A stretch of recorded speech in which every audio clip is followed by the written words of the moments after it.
बनवणार आहोत. त्याकरता लागणारं साहित्य आहे, एक कांदा चिरून घेतलेला आहे, एक टोमॅटो बारीक चिरून घेतलेला आहे, 4 मिरच्या घेतल्या आहेत. मिरच्या तुमच्या तिखट म्हणजे 2 जरी घातला तरी चालेल. हे 7-8 पाकळ्या ठेचून घेतलेल्या आहे मी. शेंगदाणे बारीक मीडियम करून घेतलेले आहेत. 1 चमचा हळद घेतलेली आहे, चवीप्रमाणे मीठ, तेल घेतलेलं आहे आणि कोथिंबीर चिरून घेतलेली आहे. आपण प्रोसेस पाहणार आहोत. कढई तापलेली आहे. आपण तेल टाकून घेणार आहोत. एक मोठा पळीभर तेल टाकलेलं आहे मी.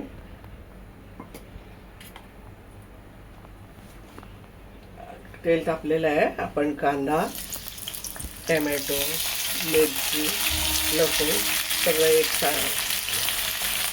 एकदाच टाकलेलं आहे.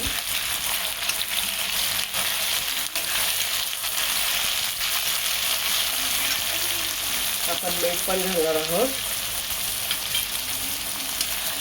याला जरा गोल्डन रंगावर आपण भाजून घेऊया.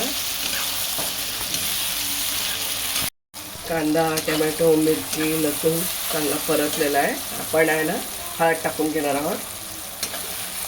त्यानंतर आपण भाजी टाकून घेणार आहोत. भाजीमध्ये कोथिंबीर घातली आहे मी चिरून. भाजी 2-3 पाण्याने स्वच्छ धुवून घेतलेली आहे.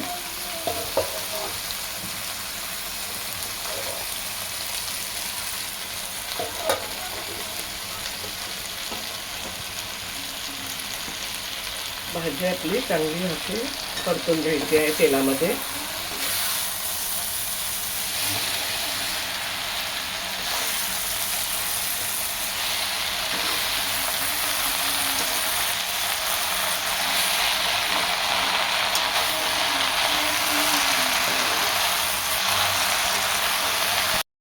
आपली मेथीची भाजी परतून झालेली आहे. आता आपण शेंगदाण्याचं कूट आहे ना ते टाकून घेणार आहोत.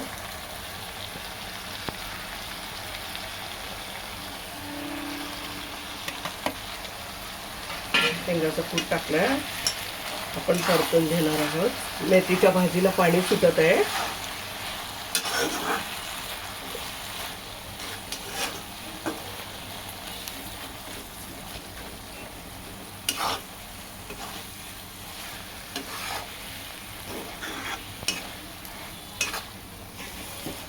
आपण ही भाजी परतत राहायची आहे थोडा वेळ, 1-2 सेकंद. बारीक गॅस करून आपण हिला 5-6 मिनिटं शिजवणार आहोत बारीक गॅसवरती,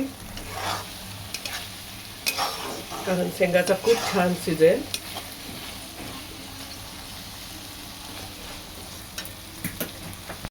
आता 7 मिनिटानंतर बारीक गॅसवरती भाजीचं पाणी आटलंय. खूप छान प्रकारे शिजली आहे. खाण्यासाठी रेडी आहे.